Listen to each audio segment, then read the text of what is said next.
Sambalpur GM विश्वविद्यालय रे छात्री को यौन शोषण यौन निर्यातनार मामला सामना को आसिबा परे विश्वविद्यालय कर्तृपक्ष तत्पर हो उठिछन्ति।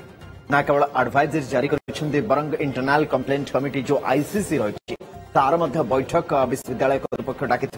सूचना हस्तगत होची। कुलपति ए बैठक डाकी आपण पूर्व ए सूचना आम आपको देइथिलु जे गोपीकांत सुना नारे जो अभियोग आसाला यौन शोषणर ए मामला सामना को आसिबा परे विश्वविद्यालय कर्तृपक्ष एवं तत्पर हो उठिछन्ति। एडवाइजरी जारी करा जायछि एवं ता सहित यूनिवर्सिटी आईसीसी कमिटी बैठक कुलपति डाकी सूचना हस्तगत होछि। आम सहित संबलपुर ब्यूरो चीफ संजय जेना जोड़ी होती। संजय आम कहीपर जे चोर गला परे बुद्धि पशे किंतु विलंबर हो पछे बुद्धि पशुची एवं वर्तमान समय आईसीसी बैठक डका जाउछि। कौन सब आलोचना हेलानी एडवाइजरी कौन जारी करा जायछि टिके जानिया पाइ चाहबो एबे कौन चलछि विश्वविद्यालय रे?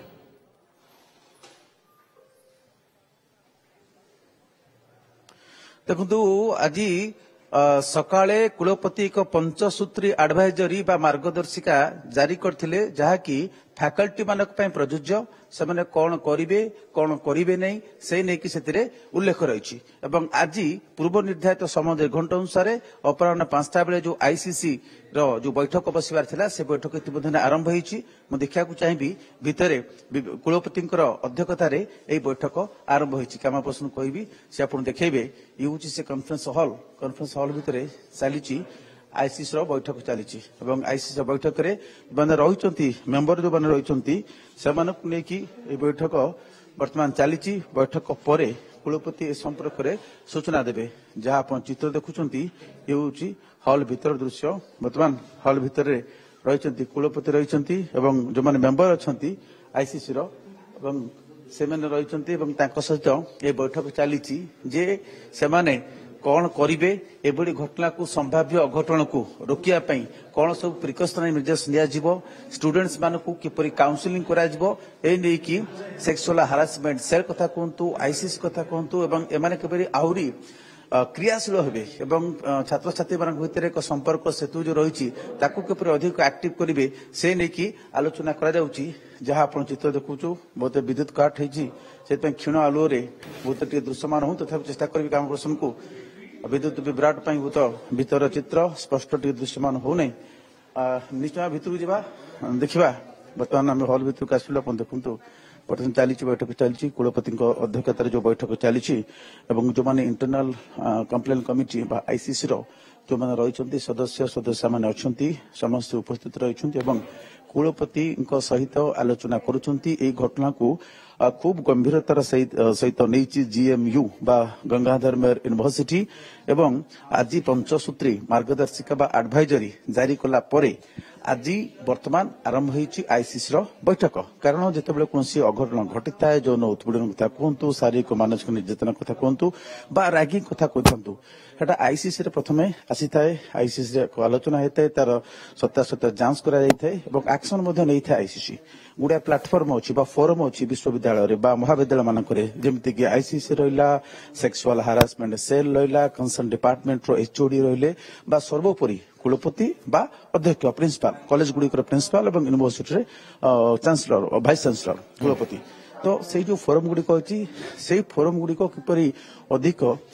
क्रियाशील हम एवं से फोरम गुड़िक को किपरि से कंप्लेन गुड़िक से उपस्थापन करें से नहीं कि वर्तमान आलोचना चली कुलपति सहित आप देखुं आउ जो रही 7 जन रही कुल सचिव उपकूल सचिव रही सहित ए प्रसंग विभिन्न प्रसंग आलोचना चली प्रकृत में आईसीसी कार्यक्षम अच्छी कि नहीं कारण घटना संपर्क संपुक्त पीड़िता छात्री अभियोग कर नथिले कुलपति स्पष्ट कर सीधा सड़क पुलिस बा महिला थाना पक्षर गिरफ्तारी संपर्क में सूचना पाई प्रथमे ता पूर्व कौन सूचना से पाई नथिले तेणु आईसीसी रे कौन सब आलोचना होती से संपर्क जो बैठक सर आम से नहीं कि प्रतिक्रिया पाई तेबे जो मैंने अच्छा आईसीसी रे मुझे सूचना देवाक चाहिए जहाँ को आप देखुं कुलपति अच्छा कुल सचिव अच्छा उपकूल सचिव अच्छा आईसीसी रे जो अन्य रही सदस्य मान रही प्रोफेसर मोनालिसा महापात्र रही सहित डॉक्टर नमिता षडंगी एवं जे रही सस्मिता राणी साहाणी जे रही मेंबर अच्छा सदस्य अच्छा रीता मिश्र प्रियंका स्वाई एवं जो 6 जन अछंती दिव्यांशी शुक्ला एवं एनजीओ सदस्य एनजीओ जन सदस्य अच्छा रीता मिश्र गोटे एनजीओ सदस्य अच्छा जो ट्रांसपेरेंसी मेंटेन करने ही ये सब केवल विश्वविद्यालय समेत बाहर रही था तेणु ये चली आम बैठक सरिया परे निश्चित भाव आम पाइपर सूचना पाइपर जे आज कौन आलोचना है एवं कौन प्रस्ताव ग्रहण कराला आगो को आईसीसी केते क्रियाशील हम कौन हम से नहीं स्पष्ट सूचना मिल पार किंतु वर्तमान समय जहाँ चित्र आप देखुं ये गंगाधर मेमोरियल विश्वविद्यालय परिसर में कुलपति अध्यक्षतार आईसीसी बैठक बैठक जारी रही संजय नजर आप बन रखि था पुणी आप